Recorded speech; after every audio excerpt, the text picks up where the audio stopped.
Here at the Legal Warriors, is it important to understand why people commit crimes? And in my office, that answer absolutely is 100%. Stay tuned. This is the video for you. My name is Attorney Lance Fryrear. I'm a defense attorney in Linwood, Washington. My law firm's been defending people charged with crimes all throughout Washington State for more than 25 years. And I'm putting out these videos to help educate the public. So if you find this useful, please like, please subscribe. More people get to see it.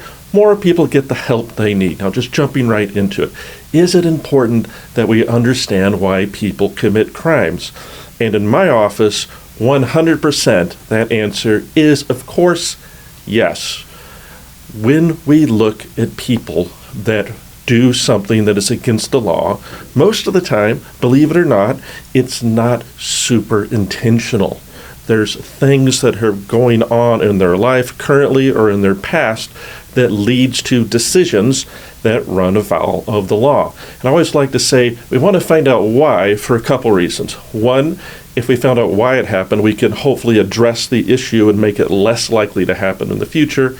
And also, we want to understand that that person who's accused of a crime feels really terrible about themselves. And if we could figure out why, that can help heal some of that pain in them and lead to better outcomes for the case and their life. What I'd like to say is, hey, there's no excuse, but often there is an explanation why something happens. And I'm going to jump into a few common examples that I've learned from doing defense work for 25 years. This is not stuff that I understood when I was a prosecutor.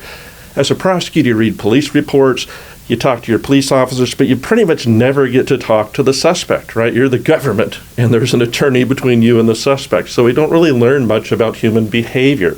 But as a defense attorney, I've learned a whole lot over 25 years of getting really intimately involved, right, with everybody that I represent, their personal situation, their personal life, about what happened and what are some reasons why things happen. So one example, the most common example that I see that is misunderstood, I think generally by the public and by the people accused of these type of things, is theft.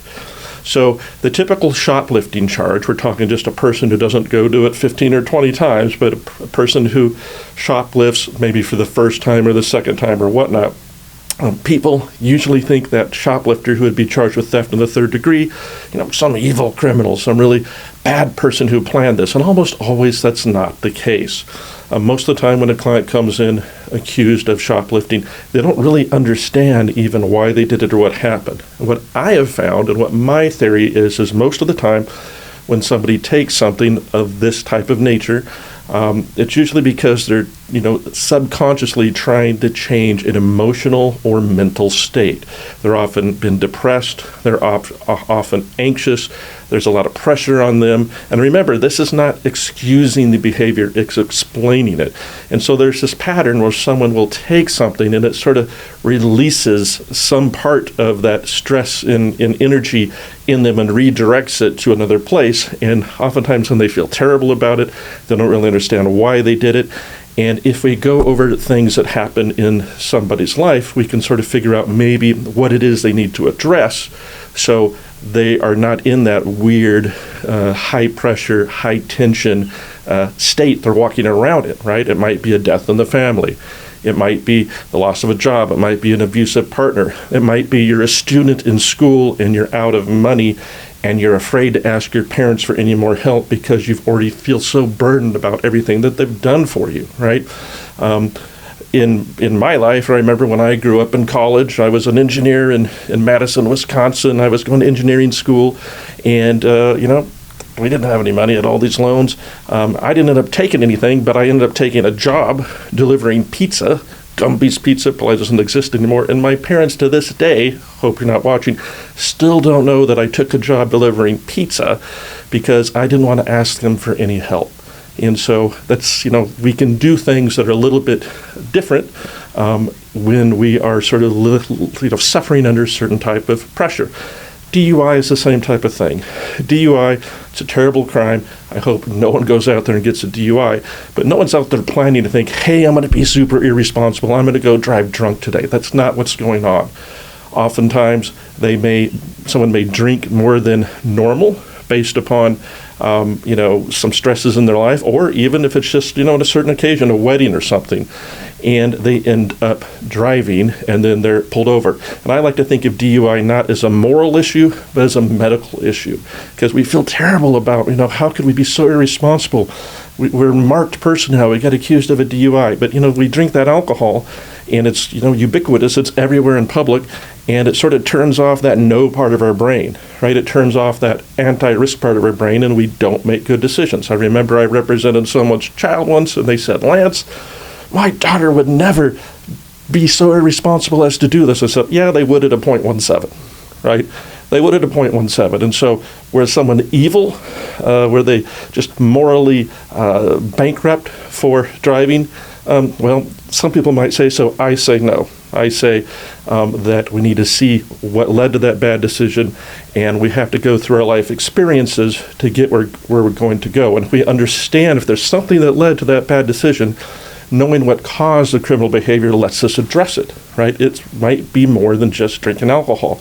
It might be depression. It might be an abusive partner. It might be untreated grief. There's so much grief out there in the world that is not being addressed. If you're local here to my office, or you're one of my clients, I recently went through a major, terrible situation with the loss of a parent. And it's hard to overstate what that can do to somebody when you've only got, two parents if you're lucky, and when that person who's really important to you drops off the face of the earth, then we can be put in other situations. So we need to know what's causing it. The same way in a domestic violence case. Is what caused the crime interpersonal communication problems between the couple? Is it truly some type of control dynamic? Is it past abuse?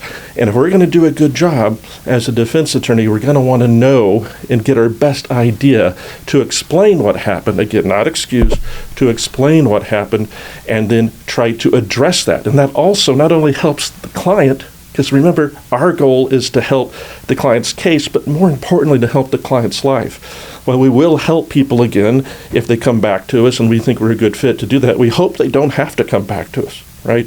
What makes a good attorney great is addressing the human issues that have led to the alleged offense, and then trying to deal with those while also dealing with the case. And while I'm transparent to my clients, transparent about the amount of therapy I've been through, the stuff that happens in my life, so I can be a good example to say it's okay to understand. We're taught nothing in school, in my opinion, about why we do what we do. We just think we're defective. We just think there's something wrong with us.